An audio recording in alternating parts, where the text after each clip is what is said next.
We are here with John Danaher, part of Team GSP, one of his most trusted coaches. And John, this has obviously been a very eventful camp for Georges St-Pierre. He's been out of action for 19 months. What have been some of the the key struggles in this camp as opposed to past ones for George with the knee surgery and so many questions here for this fight on Saturday night with Carlos Condit? The essential thing was the uniqueness of this camp. This camp was completely unlike any previous camp. Normally, every camp builds upon the previous one. You learn from each camp and try to incorporate those lessons. This one was so different just because George was coming off a layoff, and he began the fight camp in a state he's never begun a fight camp before, which is in a state of complete destitution. He was out for a year and a half, a catastrophic injury, and so he began a fight camp at zero. Normally, George begins a fight camp already in tremendous shape, already technically strong, and so this one was unique.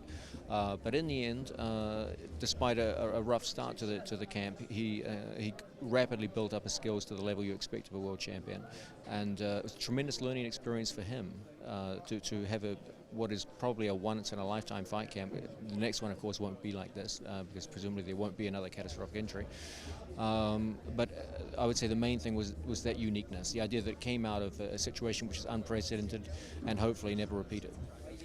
I imagine that you mentioned that in the early stages, kind of difficult from getting back into things. I've got to imagine very humbling for any fighter when they're coming back almost at square one here, especially with Georges St-Pierre, who goes from on top of the world to almost having to start here at square one. You got to see this firsthand and how he responded to this adversity. I mean, is it something that it almost builds him up stronger, being able to come from such a devastating injury, an injury that could have ended some people's careers, and here he is getting set to defend his welterweight title? Yeah, I mean, you know, these guys play the game 24/7. They know what their respective levels are. They've trained with people for a long time, and they know how they're supposed to do against certain kinds of opponents. And when they come back and find they're not living up to their expectations, that's hard to deal with. When you go with a guy who 6 months ago you were killing him in training, and suddenly it's dead even, or he might even be getting the better of you, that's hard to deal with psychologically. I was extremely impressed by George's mental strength and going through that initial 4-week period where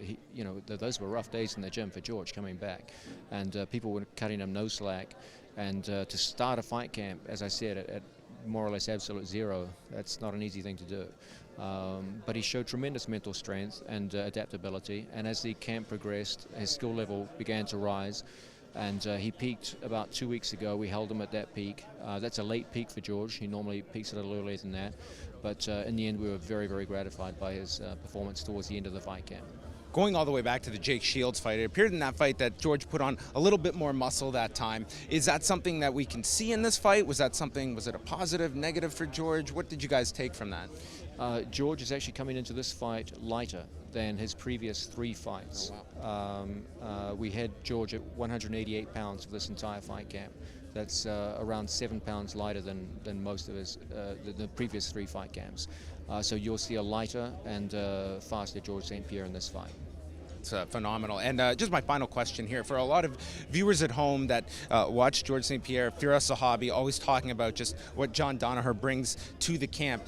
Just enlighten us a bit about the team aspect here around George and kind of your specific role with George, because it's obviously a very close-knit group with everyone having their kind of specific roles with George. To be honest, I don't think it's a good thing to talk about oneself. The main thing is that George is the one who goes in the ring. So in the cage, George is the one who takes all of the risk, and I think it'd be foolish on my part to lionize any role that I have in that development.